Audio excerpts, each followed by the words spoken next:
Hi, everyone. It's Chris, the host of the StageLeft podcast. Welcome along to our episode with Corey McCormick, this was such a deep dive. This went to places I didn't expect it to go to in a very, very beautiful interview. We recorded it in the run up to Neil Young headlining Glastonbury, which Corey will be on stage with that. And it's part of our Glastonbury headliner series to mark our 10-year anniversary. So yesterday you may have heard us release a small advert for a live episode we have coming up with 3 of the members of the 1975 touring band who were on stage headlining Glastonbury on the Friday night in the UK. And we're holding that event at the Courtyard Theatre in London on July the 11th. And we would love as many of you who've listened to the podcast over the years to come along and meet us and hang out with us. And it's going to include live music. So John's going to bring his famous saxophone. Holly's going to be bringing her guitar and working through how she composes songs. And Gabby's bringing her kit and have got a very special kind of track lined up for that as well. So backing track lined up for that. So there's some exciting things going to be happening. You have an opportunity to ask questions and there's merch there as well. And just have a few drinks with us all. And it's going to be great. So do come along. So that's the courtyardtheatre.ctickets.com, or there's a direct hyperlink if you go to the StageLeft Podcasts Instagram bio. Just click on there and you'll be able to buy tickets there. But we hope you enjoy this episode with Corey. As I say, this went to places I didn't expect it to go to, but I'm glad we did. And I think a lot of listeners will resonate with some of the things that he said. There's a little bit in this episode that broke my heart, and I wonder if you could work out where that was. So I hope you enjoy listening. This is Corey McCormick.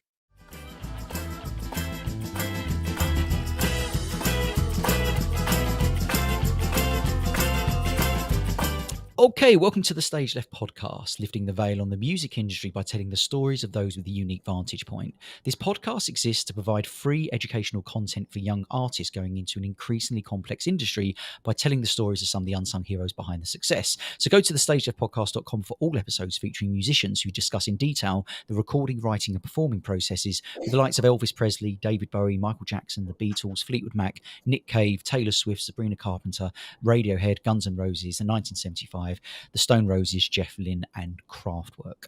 Today we're joined by Corey McCormick, a bassist with legends like Neil Young, who also has been bandmates of Willie Nelson and the late Chris Cornell, and is highly regarded in the industry as a dynamic and creative four-stringer. Today we'll be diving into what it's like locking in with Neil Young on stage, what Glastonbury means to him, the art of playing with feel over flash, and how you stay grounded when touring with such icons. So it's a pleasure to say that our guest today on the StageLeft podcast is none other than Corey McCormick. Thanks for joining us today, Corey. How's it going? It's a pleasure. Thank you for having me, Chris. Doing good. Stuff. Good. Now, I think an interesting area I'd like to explore with you is I can tell from the interactions I've seen you had in the past with like online and other interviews that you're very much a family man. How do you best navigate a world of being a family man and being a father with the world of being a freelance musician and touring around the world and that separation, both kind of geographically but in many other ways as well? We've got lots of musicians listening to this podcast who are either parents or might become parents one day. What's the secret? Because it's a very difficult thing to navigate. It is, and it's a challenge. I have 2 kids, but they're both relatively young, 7 and 4, about to be 8 and 5. Thankfully nowadays we have this technology that obviously wasn't always the case. And so when my first son was born, I changed a lot of things about my lifestyle. For instance, I stopped drinking.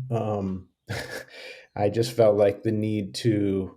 There's a lot of reasons why I stopped drinking, but the catalyst was him coming into the world and realizing that I wanted to be able to give as much of my attention to my kids as I could, and drinking was something that obviously took a lot of my time as far as sleeping in afterwards, recovery, and the whole party aspect, nightlife. So my priorities changed, and it became more of I want to be able to see my kid at night before I go to sleep or before he goes to sleep, and I also want to be there in the morning when they're up. And even more nowadays, that's a priority because they're at the age where they're speaking and more aware and conscious. And now we're separated by an ocean because they're in Japan and I'm here in the States, and I'll be in Europe this summer. And this year is going to be extremely challenging because I'm going to be away from them for 7 or 8 months.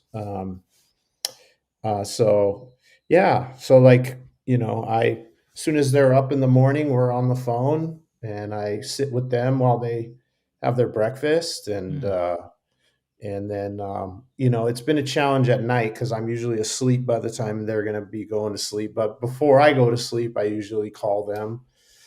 Um, Last night I went to bed kind of early, so I didn't get to see them before they got home from school. But I'm dealing with jet lag and all that kind of stuff. So, but those are the things that I've done to prioritize my relationships with them. Um, just make it more of a priority than socializing after the gig, or uh, staying up late, making sure I can be up in the morning and talk to them before they go to school, those kinds of things. amazing. Yeah, it's difficult, man. Like I've got two kids. One's 4 years old, and like 7 or 8 months. That's a lot of time, and that must be you must be quite torn with that. In regards to, thank you for sharing about like you quit alcohol. And we had Cher Delacan on, who's the bassist with Gorillaz. You probably know the band Oh Gorillaz, yeah. and Uh-huh. he did something similar. And he said one of the biggest challenge is actually there's such a culture around like gigs and concerts of like riders backstage after shows. And he came up with a couple of like, one of the things he does is he has a ginger shot just before he goes on stage. So instead of having a shot of tequila, it's ginger. And he said the importance of actually like leaving the venue like almost immediately after the show is actually one of the tricks that he kind of gets around. What's kind of worked for you in given that the where you work, the culture you work in is so surrounded by alcohol? Yeah, well, there'll be occasions before I go on stage I might have a little nip of something Hmm. just to get warmed up. And I never had a problem with alcohol as far as, like a serious issue. So I can do that. I can have a little sip, and that's not going to continue. Yeah. And that's not every show, but sometimes if the band is doing it, I'll do a little nip. And then yeah, it helps after to kind of just go to your own world. I Like I said, I just decided that I wasn't gonna be. I'm also older, uh, and I've been doing this for forever, since my 20s. So I don't feel the need to hang out and be social. I honestly was never. I feel like I only did it because that's what you do. And it wasn't ever a part of me, like in high school and stuff. Like I didn't start drinking until I was 25. So like high school, I wasn't super social. I was really into, I was playing guitar in high school. I was really, and trumpet was my first instrument. And so I was really into music, and I would come home and just sit in my room for hours and be by myself. So I'm good by myself. I always have been. So I tend to just kind of, um, the last tours in the last couple of years, I remember just going on the bus and crawling in my bunk, do my routine, brush my teeth, whatever, drink water, and just go in the bunk and call them and then go to sleep. Mm, mm. Okay, that's good. It's good that it's not a case of like, it's something you have to really try and have to avoid. But it's a difficult one. I went to a wedding not long ago with like, a lot of well-known musicians there, and like the non-alcoholic beers were like run out after like at like 10 p.m. And it was like, oh wow, that's because a lot of people who've been in the industry have chosen to give up booze, which I think is kind of interesting when it's such an industry where it's so prominent. I know you did I think you did a music degree at California State University. How do you think your career would have played out if you hadn't have gone to university to do that then? Do you think you'd be in the same position right now, or do you think that was a pivotal moment? Interesting question. I think about that often, actually. I'm not sure that the degree helped me at all in what actually happened in my career. I feel like most of what happened in my career was directly correlated to how much effort I put into going after things. And I often think that, and I don't want to give a bad taste about going to school, but I often think that I might have gotten further ahead if I had maybe not done that. And the reason why I did do that and I made that a priority was because I always felt like if I don't make it as a player, because that's obviously what most of us want to do, we want to be on stage playing, that I could get a job teaching and still be doing music and not be miserable like my dad was doing construction or whatever, you know. Um, so that was the motivation for the degree was longevity and being able to uh, work no matter what. And it actually helped me a lot because during COVID, and I've always taught in my career. I taught I've taught at junior college and a university and privately, but during COVID was really pivotal because everything shut down, and then I got a job teaching online for a local junior college, and I'm still doing that job. Actually, I teach a history of rock and roll class, and it's been good for supplemental income. Um, and I would encourage musicians to maybe try to get a degree because it can be useful, especially in the realm of making a living, and especially when things get hard and you're not touring and things aren't happening. That maybe you have another outlet to feed your kids. But I do sometimes think that had I not done it, that maybe I would have had more time to maybe pursue more of my artistry, I guess, because I'm always working for other people, and I've never Mm. really, I mean, I've done some projects where I felt like they were mine, but I've never really pursued doing my own thing.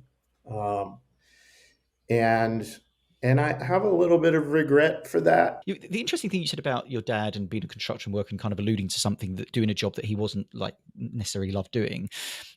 It's that kind of whole Picasso thing, isn't it? About he famously said, "All children are born artists. The challenge is to remain an artist as you grow older." And he was probably doing that job to pay bills and provide for his family, that type of thing. And you've kind of suggested there like an alternative career, which is a portfolio career, which is where you still do the artistic stuff whilst also having stuff which pays for your bills, which I think is probably going to lead to a lot of people being more kind of self-actualized and happier in life and that type of thing. How supportive were your parents or those around you at the prospect of you going into the music industry? Because Corey, there'll be people listening to this podcast now who will be maybe in their early 20s and wanting to do stuff in the music industry, but they'll have that presence over their shoulder, which will be like a dad or a mum being like, you got to get a proper job type thing. So what's your advice to people in that situation? And what was your situation? Oh, my situation was pretty heavy. My dad, I think, was a frustrated artist. He was very good at what he did in the world of construction. He was a designer as well. I mean, he did everything in the industry that you could do, and he was always very good at it. And I envied that about him. But he played guitar, and he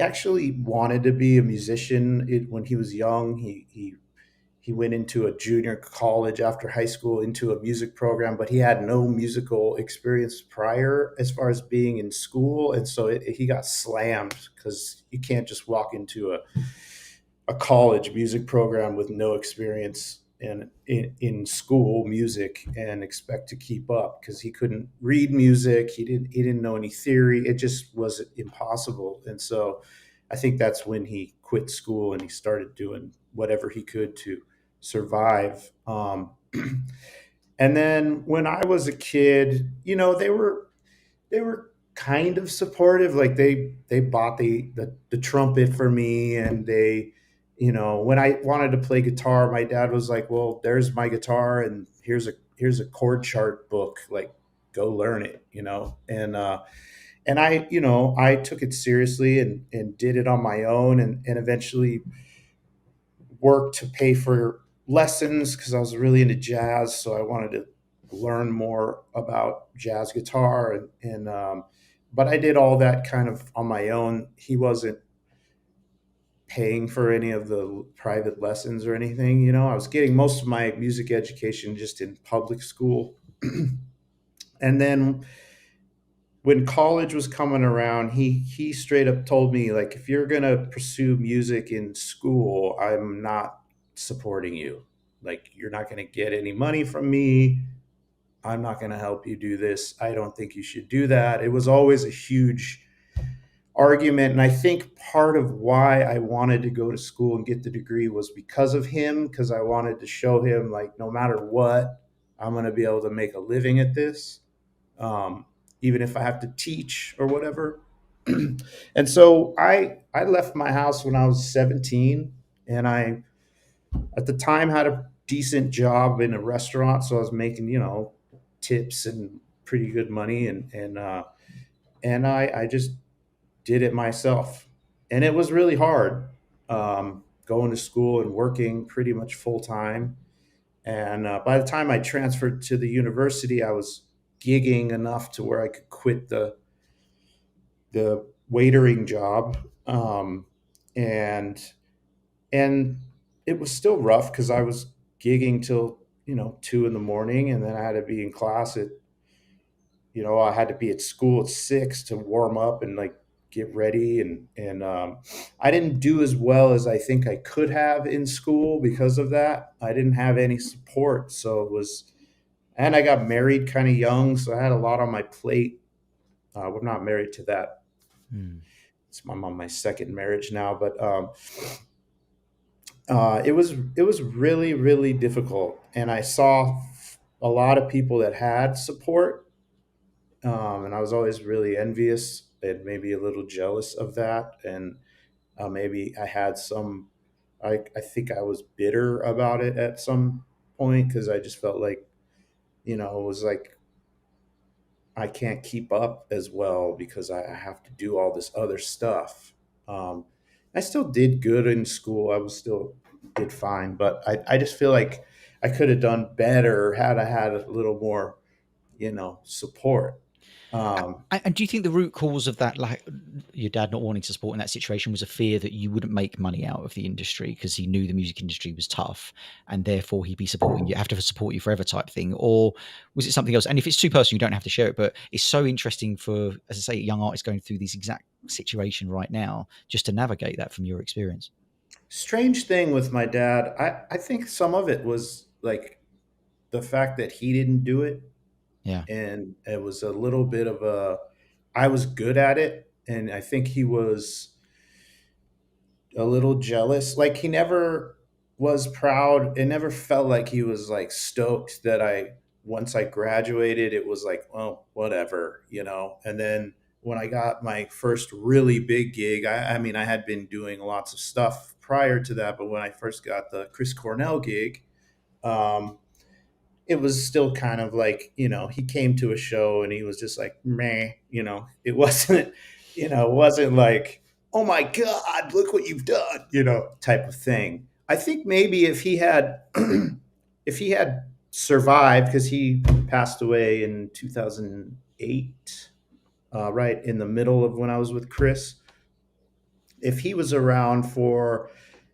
this stuff, like working with Neil, for instance, Neil was like his god.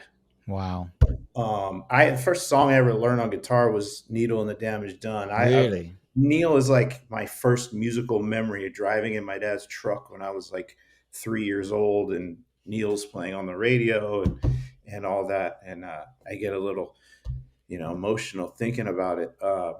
And I've been emotional on stage with Neil, like close my eyes and I'm in that truck with my dad, you know, and then I open my eyes and there's the guy, and my dad's not here to see it. And I think if he was around to see that, then maybe that would have been a little more of a like, oh my God, you've done this thing. But he wasn't ever really stoked about it. Listen, thank you for sharing that. In regards to supporting yourself as a musician throughout a whole career where you're a freelancer, how do you deal with the fact that there's never a guaranteed like salary a year down the line, right? So I'm guessing that's the case in most cases with the jobs you've done. So you've got the next tour booked, for instance, and that might be well paid for a few months, but then you definitely don't know there is something guaranteed after that 6 months. What's your process to make sure there's a pipeline of work and that it doesn't stress you out? You're lying about bed at night thinking about where the next gig coming from. Well, there's a lot of that. um, and I've been lucky. There's like a Seinfeld episode where he every time he loses something, it's like it comes right back to him. Like he gives Elaine $20 and she throws it out the window, and then all of a sudden he finds a $20 bill in his pocket, type Yeah, of thing. And my wife, we're watching this episode, and she's like, "That's you with your career. Like it just happens." And now I stress all the time about it, but she is right. Like things just, I've been lucky for things to just come in, and I'm also been really frugal with the money. So when money comes to me, I putting it away, yeah, Um, and I think that that's a big part of why I've been able to keep going and to be able to provide for the family and all that. I'm already older. I'm going to be 50 in a couple of years, and it's a whole different landscape now. The music world, it's not anything like it was when I was coming up. And I just wasn't sure how I was going to fit into all of it, and I'm still have no idea. um, I got really lucky that Neil decided to do this with us. And I'm still working with Lucas, who I was in the band with. He asked me to do his record last year, and I'm going to be touring with him again this year. And so I think it's just a lot of it's blind luck. I think, and maybe not just blind luck. It's like an accumulation of all the time and effort that I put in my yeah. early age. Because I really did work super hard in my 20s and 30s, and I never said, my rule was you never say no. So I literally never said no to anything. There was a point where I was like in 12 bands, and had all this stuff going on, and I was still wasn't making much money, but the point of it is that I put all this work in, and I think that that has helped for the luck. you know One of my favorite sayings is luck favors the prepared. And I feel like that's been a really staple of my success, is that I'm always really prepared and trying to stay on top of things, not letting things slide. um, I feel like I had a lag in my career a little bit, because when I got the Cornell gig, I'll be honest with you, I thought that my life was going to be different. Mm, I thought I had made it in a way. I was young, and I think I was too young for that gig in the moment, and I didn't do the things that I could have done to really, like, for instance, I pretty much stopped practicing. huh, And I had been such a practice fanatic since like junior high. Like it was like a real issue, morning, night, any free time. I was had the instrument in my hand and I was working on stuff. And so I regret I let my upright chops, because I really got into the upright bass, and I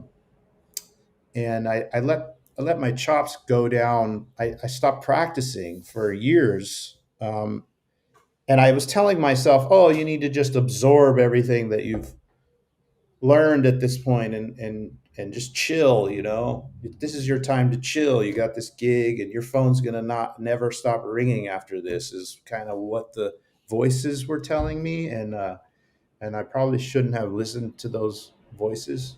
Um, and that was an opportunity again for me to kind of work on my own stuff, and I didn't do that. I didn't have that mentality then. Mm. Um, and I was partying, I was having a good time, you know? And so I'm not sure where I was going with that, but It's well, no, yeah, it's super interesting, and I mean, working with Chris Cornell, he had a very unique voice for young artists who are singing in a similar style. Did you see him do like vocal warm ups beforehand, and how did he look after his voice, or not look after his voice? How did he take care of his instrument? that dude was crazy. I mean, I never seen anything like it. I'm not sure I ever will. He didn't necessarily do like what you would consider like la la la la, vocal kind of things. I know that he told me that he had taken some lessons from a guy here in LA and stuff, but mainly he just was always like he would sit in his dressing room before sound check and he'd just be playing and singing for like hours. And then we'd do like 2 hour sound check and he'd just be going full out. And then we'd play a 2 to 3 hour show and just was fine. I don't, I think he's just blessed, you know? Wow. Some people just have like this natural gift, um, and he had it. He just was always singing and really balls to the wall. Like it was never like he was like, oh, I have to save my voice and in sound checks or anything like that. It was just always there. Yeah. And how did you best navigate um being, because I guess that was the first time you had gigs where like many people were turning up and he would be recognized, and we're going to have artists who are listening to this who are either on that journey or it's happened already, where it's like you're going to start getting recognized as well to a certain degree, and seeing that kind of that hysteria that occasionally happens. Um how did that how do you best navigate that, because it's a strange thing to be on the peripheral of but also be at the center of at the same time? Yeah. It was fun, because that was the first time I'd ever been anything like that. Yeah. And so like I remember going to South America, excuse me, and I think it was pretty much everywhere in South America, but there was one particular, I think it was Chile, and we land at the airport and there's like hundreds of people there with signs. It was like we were the Beatles, Yeah. and obviously they're there for him and not necessarily us, but um, it was like, whoa, this is amazing. And I don't think I ever really thought about how it was impacting me until later. I was always very open with fans, and I always felt like, well, the fans are the reason why I have a job, and so I should be cool to these people. And it wasn't until later. I think I gained more of my own personal fame during the Lucas Promise of the Real Hmm. days, and then I started to realize how you know being close to fans can sometimes be detrimental, and and not as cool as you think it is, and people really want stuff from you, and they're fanatical, so they're a little crazy, and it gets weird. um, and during the Chris thing, I didn't really, and also the internet was still bubbling up. It wasn't like it is now, and I wasn't really on social media. I think I joined Facebook at that time because the band members were like, "What are you not on Facebook?" Blah blah blah, and I never wanted to be, but I just did it anyways, and because of the peer pressure, and I wasn't super engaged with it, so I was still kind of separate from that, and I would socialize with the fans at the gigs, and that's kind of where it ended. But now that it's online, and it's like, I mean, I get weird messages in my DM. It's weird. Really? Yeah. Yeah, it's a strange thing, and it's something that I tell my wife. Like I never wanted.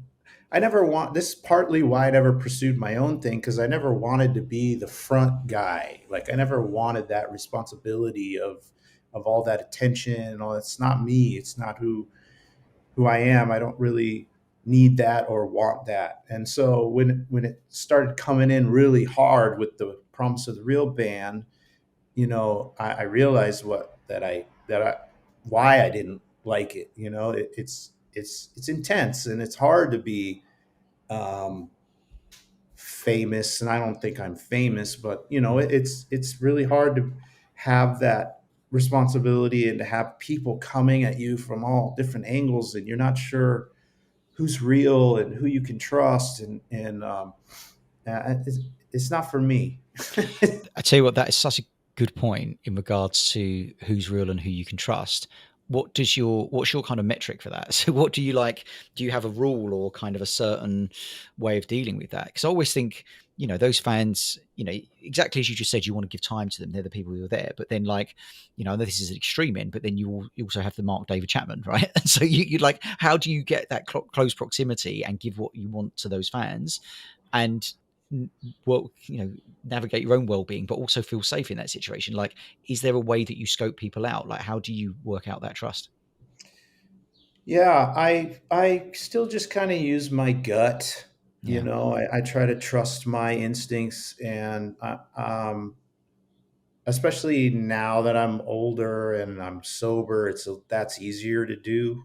Um, and I still talk to a lot of fans online, and I try to still stay open with that. But what I don't do anymore is put myself in a position where, if someone's asking me for stuff, I'm not, Mm. mm-mm, I'm not gonna put myself in that position anymore, because I've had some bad situations where I said yes to helping someone out and it just got ugly, you know?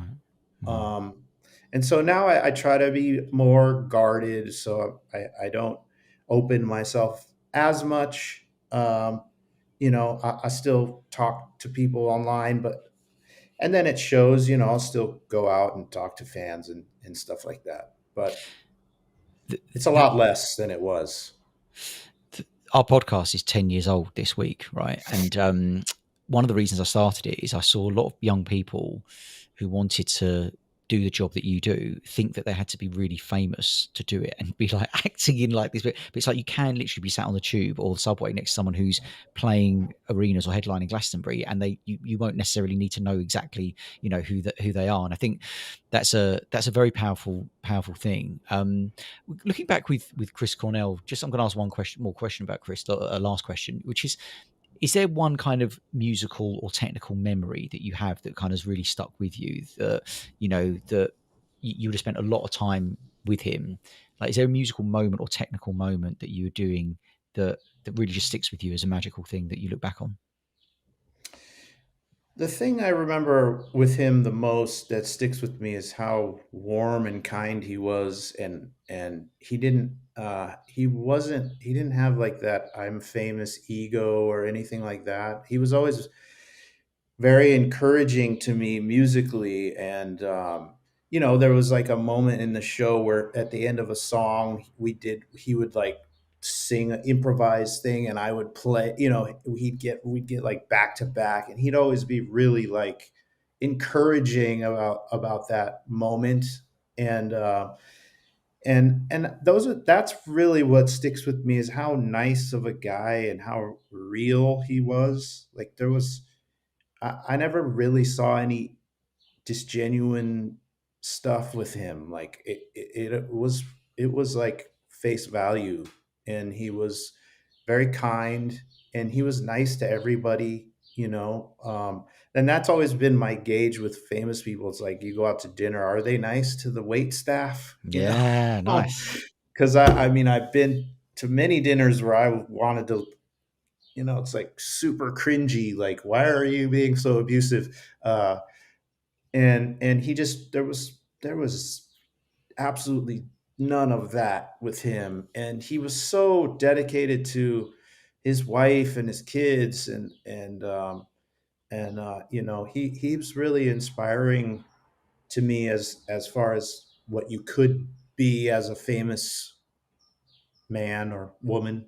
because Mm, I've been around so many that were, yeah, you know, and I'm still around some that I just don't understand the behavior. But mm, that's really what sticks with me. Like the last time I saw him was at the Bridge School, a Neil Young event that he used to do, and I was giving him some gratitude for the years that we spent together, and he put his arm around me, and he was, kind of one of these things. Don't worry, dude, we're gonna do it again. That type of thing, and I get emotional thinking about that because obviously that's not going to happen. And also that he was so cool that he would say that, and I felt like that he was honest. I felt like that was an honest statement. Like he really wanted to make music with me again, and that was going to happen. So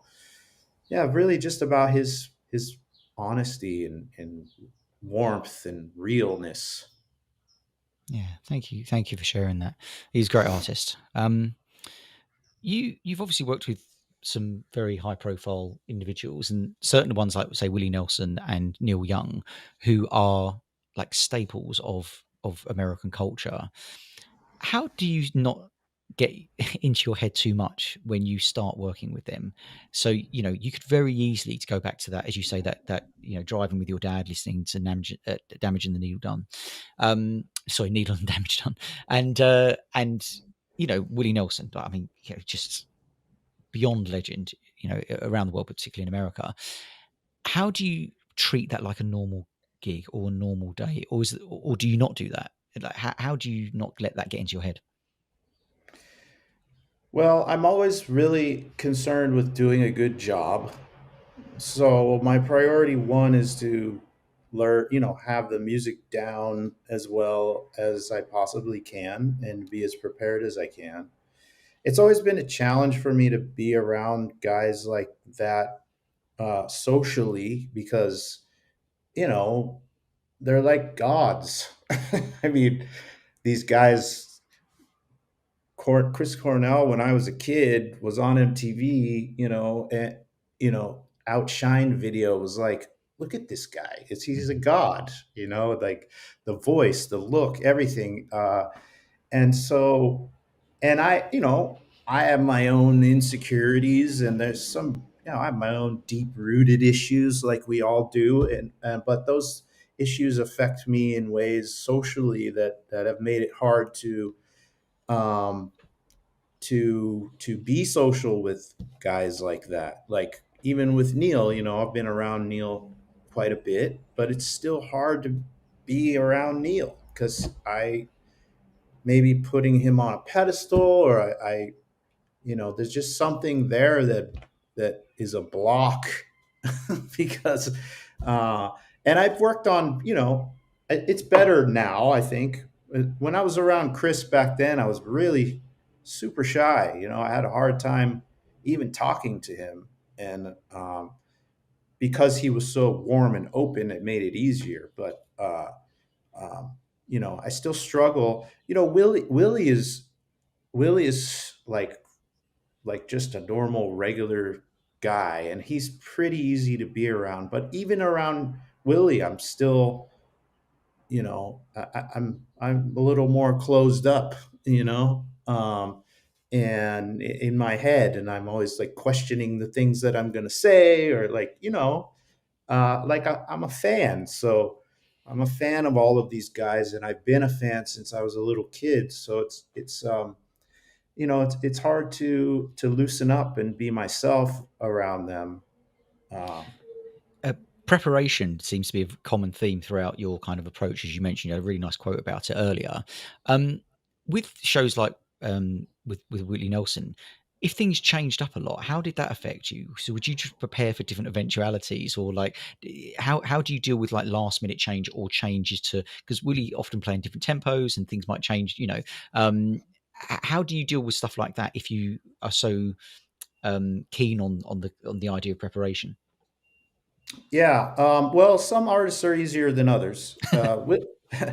Willie's pretty easy, and I think that in the early days of Promise of the Real, we were opening for Willie a lot, and so I knew his set, like I knew it, and I knew how B Spears, his old bass player, rest in peace. I love that guy. Um, I knew how he played with Willie, and he gave me a lot of tips on how to play. You know, like the first time I sat in, he told me, "Whatever you do, don't listen to Willie." You know, which blew my mind because I'm like, "What? I don't understand." And then when I got up there, I realized what he was saying because Willie's so far ahead of everything all the time.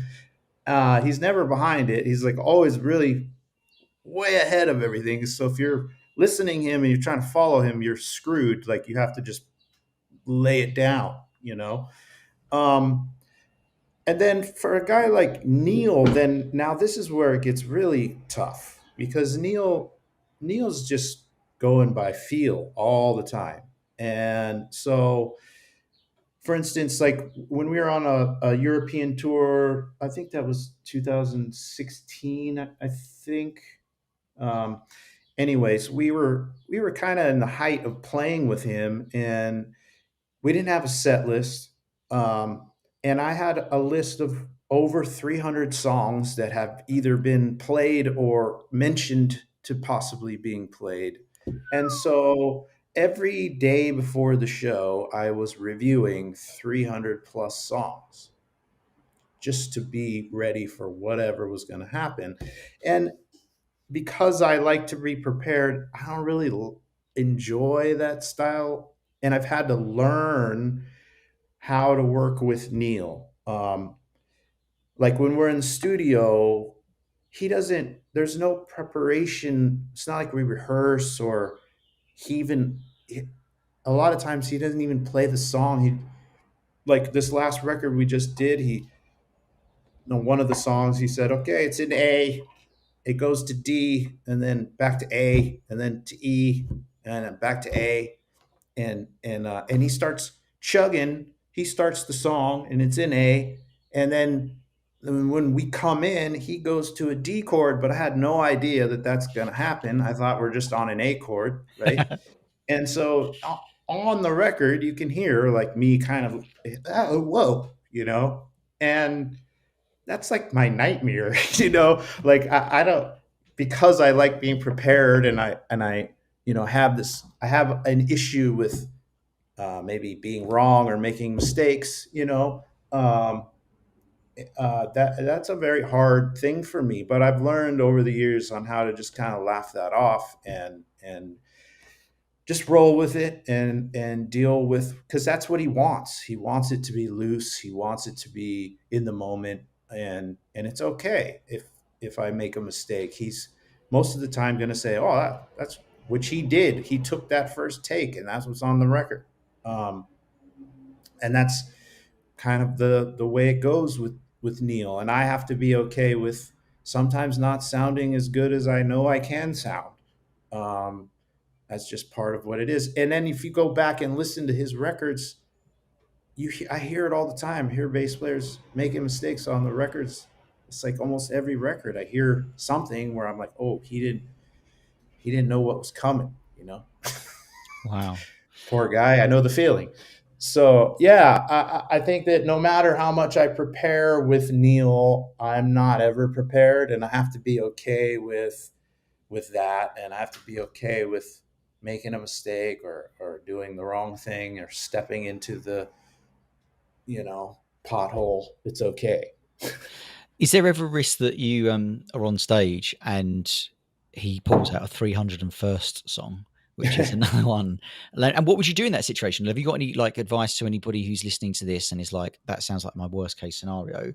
Like, are there tricks to get out of those holes in some way? So I know of a very, very, very well known musician who was once asked to be a guest on stage and wasn't expecting to play. And because he didn't know what to do, he turned around and he turned down the amp. Right. So he was literally just not actually like, that was the one of the ways he got out of that situation. And he is a household name guitarist. Right. So what about like you in that situation? If you're on stage and you don't, or you can't quite remember, is it this song? Because 300 is a lot to remember. What do you do? Like, how do you help? How do you do okay in that situation? Well, if Neil pulls out a song that he knows we've never done, he's actually pretty good at. he'll like turn and so I can see his hands. Okay, that's good. And, that's still not ideal, but at least he's trying to help me. Yeah. So and, and, um, and that's another thing with Neil, even in a song I know well, when we first started playing with Neil, I would come off stage and I'd be exhausted, like done. And I didn't understand why. And then I thought about it. I was like, because I have to I don't ever take my eyes off of him because he'll literally just end a song in the middle of like a verse, he'll just, wow, and we're done. And it's happened so many times where he just ends a song. And so I can't take my eyes off of him. So he's good at showing me, and that's really kind of the trick that I use the most. Like if Willie throws a song out that I don't know, I'll just get into a place where I can see his hands and try to follow. He's really hard because he's kind of playing ahead of everything. I have done the trick of turning way down for sure. I've used that before, and I'm sure I'll use that again. Mm, Uh, and there's no shame in that because at least you're not train wrecking the whole thing. yeah. I've never turned all the way off, but I'll just lay way back and not be as aggressive and maybe roll my volume off on my bass a little bit. But yeah, I mean, there's not really much you can do in those situations except plow through it, you know? And tell us about Glastonbury. So we're recording this a while out before Glastonbury, but what's your relationship with that festival? Do you know much about it? Have you played before? Because in the UK, it's kind of it's the thing. It's the thing, and I know that kind of goes across the world. But in every country there'll be a festival that's like their thing. So, what's your relationship with that festival? Sure. I've always known of that festival, and I've seen countless videos of bands performing there, Yeah, and we have done it. We've done it with Promise of the Real did you? once, and we were on a smaller stage than what this is going to be with Neil. But I remember just driving through there, just being like, "Wow, this is pretty insane." And I've done a lot of festivals, but that one just seems really big. Um, yeah, and I'm looking forward to doing it this year with Neil. I think it's going to be a pretty big deal, and it's going to be very exciting. I love festivals. I love Yeah. playing outside, and just festival atmosphere is one of my favorite places to perform. So I'm looking forward. The whole Europe tour is going to be amazing. Yeah. With shows like that that are going to be televised to many people, does that get in your head any more than it would do if it was a show that wasn't televised as well? So if you know that, this isn't to make it, put you under any pressure or anything like that, but it is something. Whatever you play is going to be viewed on YouTube, for instance. 30 years from now, like the Glastonbury headlining slot is just it's there. So before you even turned up in the country to play that, does that ever play in your head knowing that that is going to be the case? I don't think about it so much with the festivals like that. I have a real issue doing like TV shows. Right. And you've done a lot of I them. I get super nervous doing any of those late night shows because it's one song, one time through it. You make one mistake and it's there forever. Yeah. And literally cameras are like in your face, and there's no audience, or if there is an audience, they're all seated and way away from you. And it's not a normal playing environment. Um, but the festival thing, I don't really. I know it's being filmed and I know it's going to live on forever, but I don't. I've never really had an issue with that. Like my friend just sent me a video of a Cornell performance at Pink Pop, I think it Yeah. was. Um, and I mean, I was like, wow, this is amazing, like just watching it and remembering, and I remember being there, and I wasn't concerned. or thinking like, oh, people are going to be seeing this 20 years from now, which is what literally I'm doing, is watching it 20 years later. um, I just have fun in the moment, and I think the only time I thought about it, we did like a what are those things, Earth Aid or something Yeah. like that, and they told us before we went out, it's like 3 million people or something are watching this live, and not just the audience, but it's being projected around the globe live, and that kind of got into my head a bit. But in general, I don't worry. I don't think about it. Again, I love festivals. I feel like my best performances and best shows are at festivals. So I just kind of lean into the fun of it, and try not to think about it. Hmm. Neil's known for switching between acoustic and electric, and I presume you do that on this tour, but who knows? But how does that impact your role and your playing? Well, I try to use instruments specific to what he's doing. So if we're doing more of an acoustic thing, I have my kind of semi hollow body Gretsch bass with flat wounds, and it's a little more uprighty kind of sound, and a little more subdued. Uh, and so I'll use that when he's playing acoustic guitar or piano. Um, and I also like matching when he has his White Falcon, and then I have my White Falcon bass. It's kind of fun. Um, and when we rock out, I'll use my more rock basses, Cool. and I have slightly different sounds for those different moments. And I'll, performance wise, of be more, for rocking, I'm jumping up on the drum riser and jumping off it, and if we're playing acoustic song, obviously I'm Yeah. not doing that. So Have you ever accompanied on After the Gold Rush? Because I think it's one of the greatest songs ever written. Do you come, because that's often not just as done as a piano ballad? Have you ever played on that with him as well at the same time? Ah, no, yeah, nope. He can used to he used to open the show with that, just him solo. mm, That's a solo piano thing. We've never done it as a band. It'd be yeah. cool to do though. Yeah, yeah, absolutely. And going back to, I know it's quite a technical question, but in regards to, I think Willie Nelson sometimes, if not always, plays with nylon strings. Is that right? He does. Yeah. So does that change anything in regards to the instruments you might pick, or the sound you get, or the tone to support his sound best? Well, Willie's sound, like the band sound, has always been more of an electric sound with him playing that. So, not really. I know that his bass player now plays a lot of upright bass, and if I had that gig, I would probably do the same, Mm, and play electric on certain things and upright on certain things.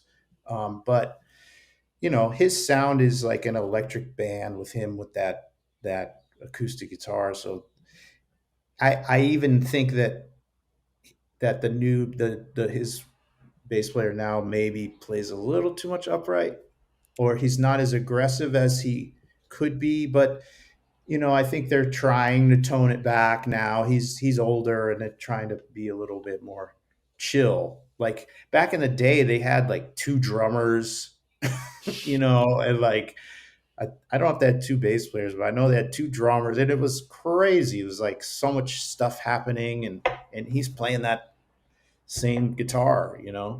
So I think with Willie, it's there's not so much of a, like, you don't have to do what I do with Neil so much. With Neil, it's like when you go acoustic, it's acoustic. mm, Even our drummer, he had at a certain time, he had a two kick drums. So he had like a big rock kick drum, and then a smaller kick drum that he would use when we go acoustic. So the sound would completely change. Um, and with Willie, it's like you just get what you get. that's so interesting. And As a songwriter, so you would have seen, you've been in his proximity as a writer as well, and obviously with Neil, you just mentioned. I'm going to ask this question once, but for both of them, if you could answer from both perspectives. I'm a songwriter, and we have loads of musicians on listen to this podcast who are songwriters. If I was in a room with Willie Nelson and Neil Young for a week, and all we were doing was writing songs, what would I learn, or what would a songwriter learn from both Willie and Neil that you might not learn from anyone else? That's a very good question. I think you would learn to not think too much. Mm. I think Willie and Neil are similar in their way that they write, where they're, you know, it's just coming out. They're not like Neil. The last record we did, he was writing in studio. He's like literally just doing it in the moment. There's no like revisions, or I need to work on the lyrics, or I need to do, and I don't think Willie really does that either. I think it just comes out. And I know Lucas is the same. It's just kind of, if I try to help Lucas with a song, I'm like, oh, I think it might be cool if we go to like an E minor chord here instead of that C major. Like it might be cooler. And he's like, no, that's the way the song is, you know? Um, so I think that that's probably something that would stand out if you were around them for songwriting, is that, there's no revisions. There's not a lot of thought necessarily. It's not, I don't want to say it like that, because obviously they are thinking about what they're writing, but it's not overthinking, and it's more just in the moment. Especially with Neil, I feel like he's so connected to whatever this muse is, that he just rolls with whatever comes out. Is just like, that's what it is, if that makes sense. Yeah, it does. Yeah, great. Thank you so much. That's so interesting. Um, you talked earlier about the fact you haven't got round to certain projects that you would love to have done that were your own. Paint a picture for me as to what that might have looked like, or could still look like. Is that your own songwriting? Is it what does that look like? Yeah, I would, would love to do something. I'm starting to do more, but I just released a track last year and it got a lot of engagement, and it was kind of an improvised thing that just happened in the moment.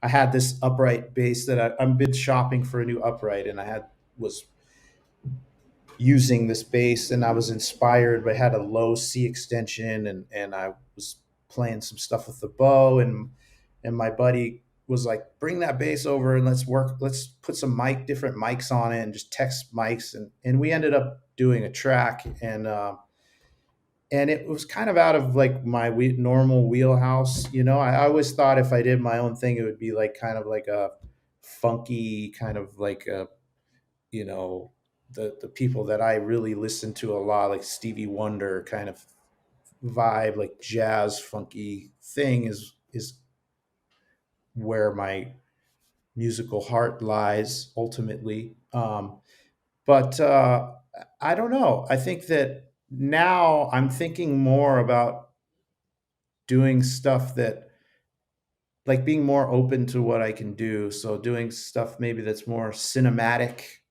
for lack of a better word. Um, Probably more instrumental stuff, because I don't really fancy myself as a singer. I mean, I do sing, but I don't know if I want to put myself out there as a singer so much. But I'm also open to that. I would really like to be able to write more. And I'm hoping that now I have more time, because the band has ended, and that really took a lot of my time, because I was helping in so many different ways, not just being a bass player. Um, but yeah, now that I have a dedicated studio in the house that we're living in for the first time in my life, I have my own dedicated space. So I'm looking forward to and we're in this beautiful place, uh, and it's very inspiring to me. So I'm looking forward to having the time there and just exploring what comes out. What's in there. What do I have to say? I've never really done it, so um, yeah, I don't know really what it would look like. What's interesting is, Mike, I was going to follow up the question by asking kind of what's stopping you, right? Stopping you now. And I thought you're probably going to say time.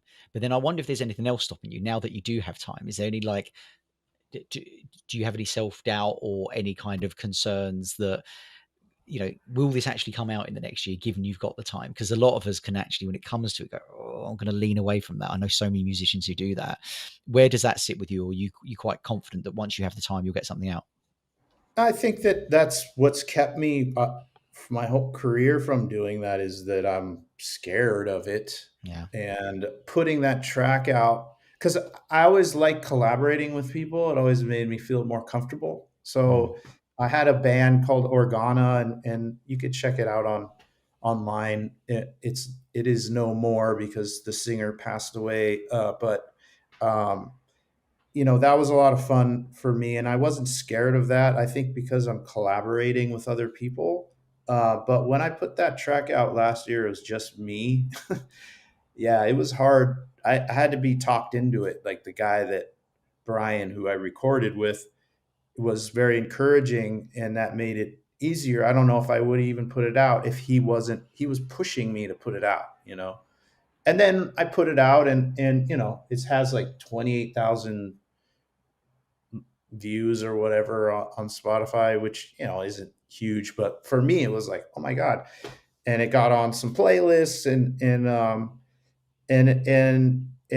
Brian said to me, well, you know what that means? And he's like, that means you need to do more. Yeah. And so it is a challenge for me. I am scared of it. People are very critical, I'm always worried about the critical side, but I'm starting to get the feel. I'm starting to slowly start to feel like, you know what, I think I can start doing this, and I don't have to be scared of it. But it's a challenge. It's a big challenge for me. Yeah, and so many people have that. I always think there's so much great art. Like there's probably been other versions of like, a piece of work like Pet Sounds or I don't know, Sergeant Pepper's or something that was never recorded because someone had that fear. You know, what I For mean? Like sure. so many people have that fear, and it's how we get over that. And one of the things I explored, we did an episode with a guy called Ralph Roll, who's the drummer for Chic, and he was like, "Oh my god, I love that question," which is around external validation versus internal validation. And it's Mm, like where when you are putting something out, how can you get to the point where actually you're just internally validated, like it satisfies you, and you actually just don't care what the rest of the world thinks? And mm. once you've cracked that, then you can start putting out more music. And listen, all of us, including me, have that kind of journey that you go through. Where are you currently in regards to external internal validation?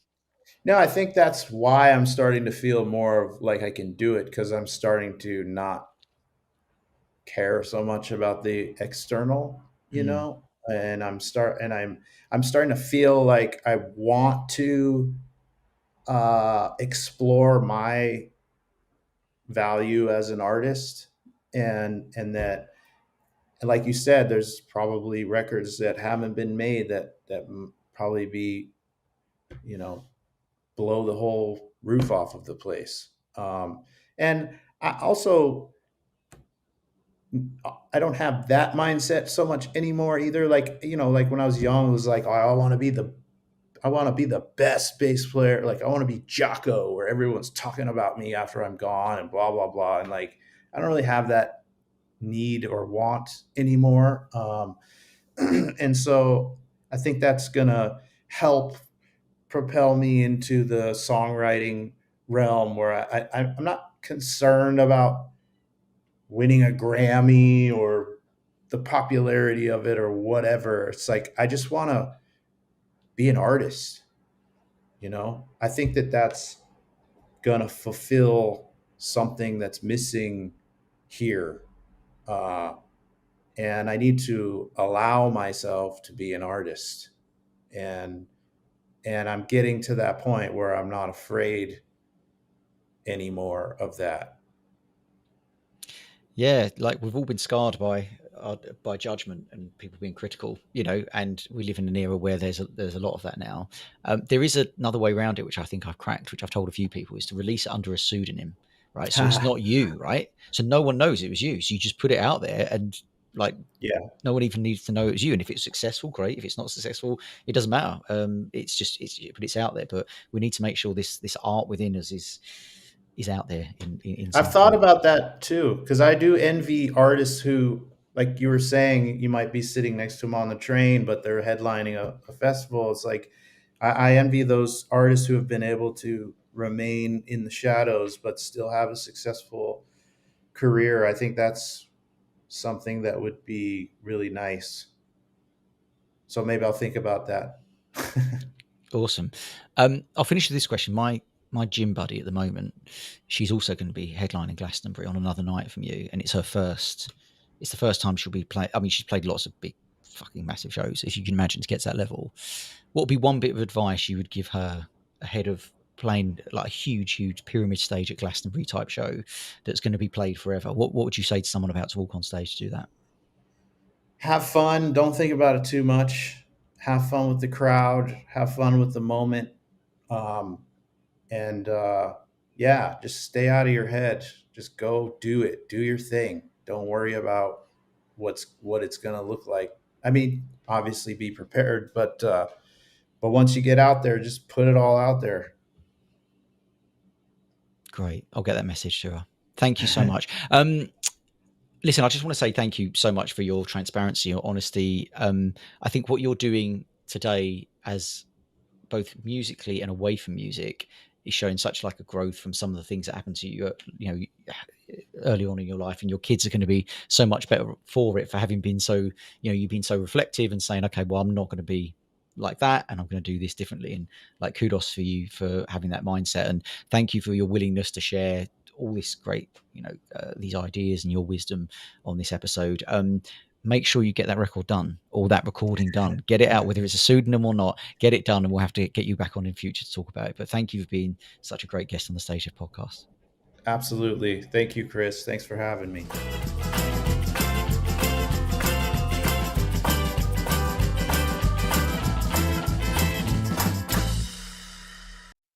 Hi, everyone, and thanks for sticking around to the end.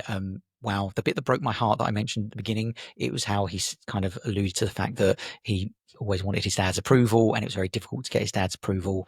And the person probably who would have got that approval would be the fact that he played with Neil Young, but he passed away. His dad passed away before he had an opportunity to play with Neil Young. So that kind of broke my heart a little bit. But thank you for listening. We have another episode tomorrow with Olivia Rodrigo's guitarist. So she's headlining Glastonbury on the Sunday. And the reason we're doing these episodes together is to mark Glastonbury, but also to mark 10 years of the StageLeft podcast. The other way we're doing that is, as I mentioned at the beginning, we have a live episode of the StageLeft podcast, including live music and a Q&A with three members of the 1975's touring band, which is John Woff, Polly Money and Gabby King. And that's going to be a really fun night at the Courtyard Theatre in London on Friday, the 11th of July. So do come along to that. If you go to our Instagram page and go to our bio, there is a hyperlink where you can buy tickets.